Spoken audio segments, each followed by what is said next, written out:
Difference between marketing and selling में first point meaning. It refers to a large set of activities of which selling is just one part, and selling it is restricted promotion of goods and services.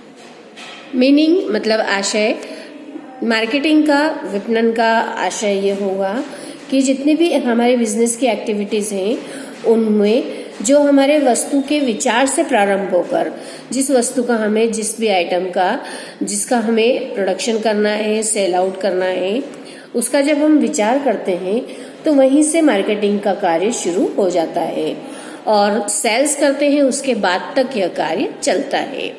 और जो selling का कार्य होता है विक्रय का, इसमें जो संबंधित विक्रेता होता है उसके द्वारा क्रेता को उस वस्तु के स्वामित्व का हस्तांतरण कर देना, यहाँ तक का ही कार्य होगा. Second, objectives: long term ensuring growth and stability of the firm through customers satisfaction, and selling short term maximizing profit through increase in sales volume. जो इसका क्षेत्र होता है या क्षेत्र तो काफी इसका विस्तृत होता है और इसका सेलिंग का काफी छोटा क्षेत्र होगा या लेजर स्कोप होगा. जो इसका उद्देश्य है उस उद्देश्य में मार्केटिंग के जो जितने भी कंज्यूमर्स हैं जो उनकी वस्तु का यूज कर रहे हैं उनको सेटिस्फाइड करना या उनकी संतुष्टि करण हो, मतलब उन्हें संतुष्टि प्राप्त हो, यह उसका सबसे मुख्य उद्देश्य होता है. और सेलिंग का उद्देश्य विक्रेता को संतुष्टि प्रदान करना तो होता ही है और उसके साथ साथ उन्हें ज्यादा से ज्यादा वे माल बेच सके ताकि ज्यादा प्रॉफिट हम अर्न कर पाए. ये उद्देश्य सेलिंग का रहता है. Scope: it is wider scope and including selling. जो हमारा उद्देश्य होता है उसके अकॉर्डिंग ही जो स्कोप होगा वह जो मार्केटिंग का क्षेत्र होगा वह काफी व्यापक होता है क्योंकि उसमें सेलिंग भी आ जाती है. सेलिंग का भी फंक्शन उसी में मार्केटिंग में ही किया जाता है. और जो लेजर स्कोप होता है सेलिंग का, क्योंकि ये एक पार्ट के रूप में रहता है मार्केटिंग के. नेक्स्ट पॉइंट है फोकस.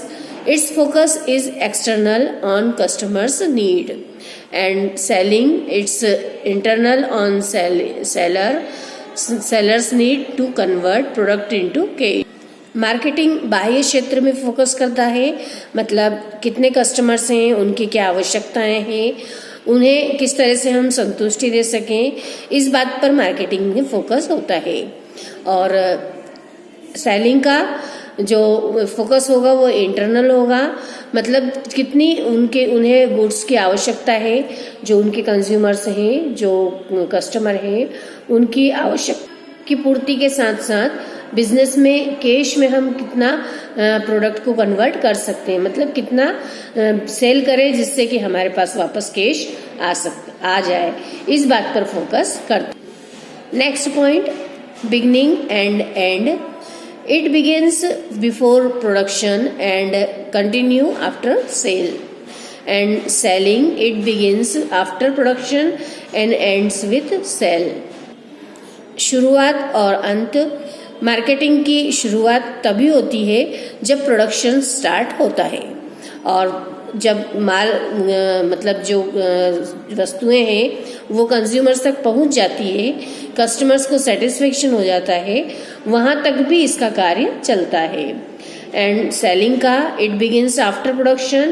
प्रोडक्शन के बाद में यह कार्य शुरू होता है और जब माल का स्वामित्व उन्हें प्राप्त हो जाता है कस्टमर्स को, वहां पर सेलिंग का कार्य समाप्त हो जाता है.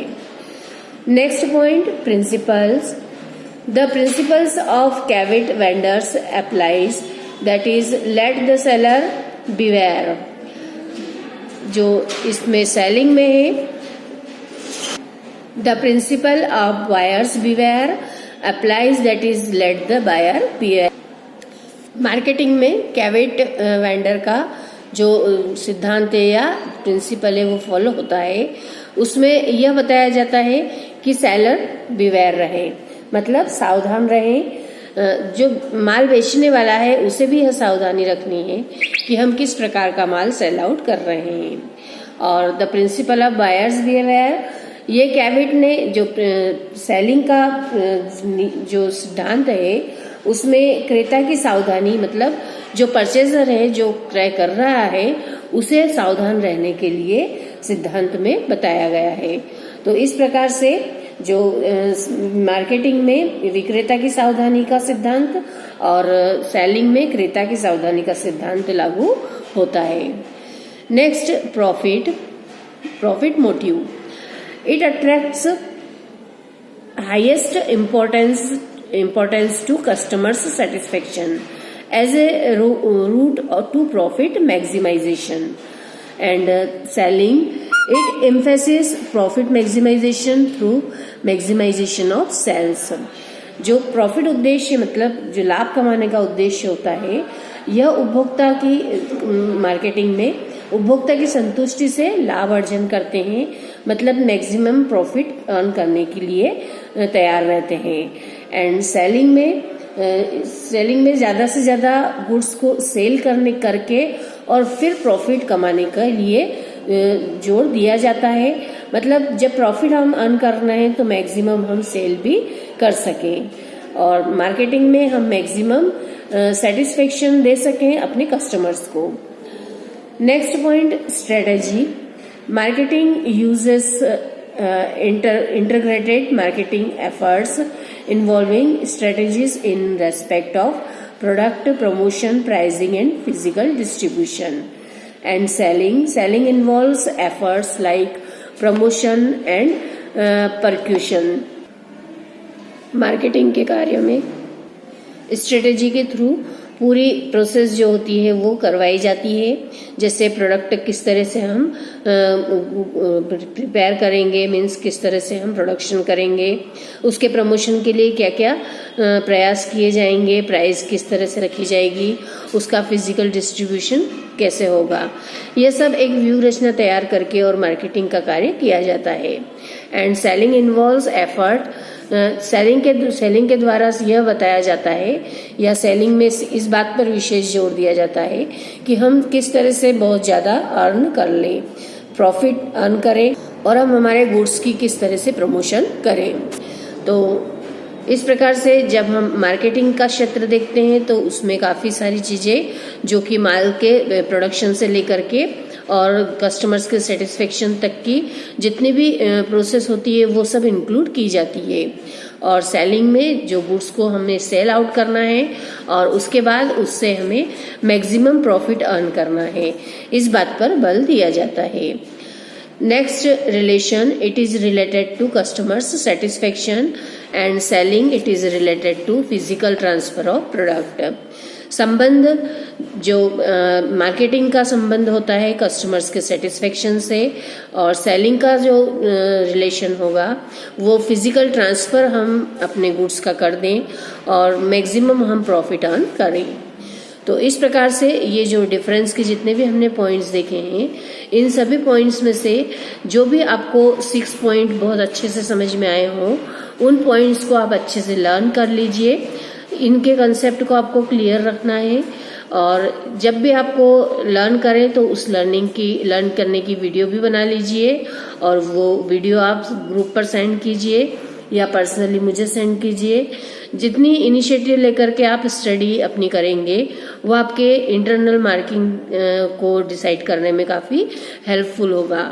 इसलिए आप याद करते रहिए, लिखते रहिए। यदि लिख लेते हैं तो उसकी भी आप मुझे फ़ोटो सेंड कीजिए। तो इसके आपको 6 पॉइंट बहुत अच्छे से याद करके और मुझे बताने हैं। इसके बाद अब हम जो नेक्स्ट वीडियो करेंगे उसमें डेफिनेशन ऑफ मार्केटिंग मैनेजमेंट देखेंगे। तब तक के लिए आपको जो होमवर्क दिया जा रहा है आप रेगुलर अपने कार्य को करते रहें। इसके पॉइंट्स लर्न करना है। इसके पहले के जो हमने चार्ट के माध्यम से फंक्शंस देखे थे, classification of marketing function, in functions को भी आपको बहुत अच्छे से करके और इसका चार्ट बना करके और मुझे उसकी फोटोज सेंड करनी है। इनके फंक्शंस को आप पॉइंट वाइज भी लर्न कीजिए इसके पूरे डिटेल में इसे समझ करके, और इसके हर कंसेप्ट को आप क्लियर रखिए। और यदि आपको पूरा समझ में आ जाता है तो बहुत अच्छा है, और यदि डाउट आता है तो आप उसे क्लियर करवा लीजिए। आपकी बोर्ड एग्जाम के लिए जो भी आपको प्रिपरेशन करनी है, उसमें यदि आपको किसी तरह की कोई प्रॉब्लम आ रही है तो आप उसे भी शेयर कीजिए।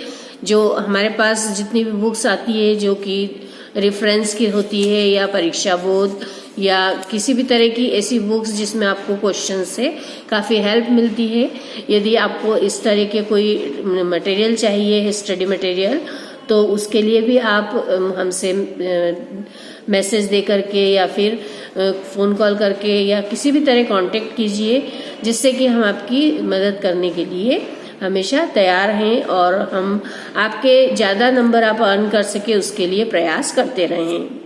तो आप ये ध्यान रखिए, आपकी स्टडी के लिए आपको खुद को इनिशिएटिव लेना है।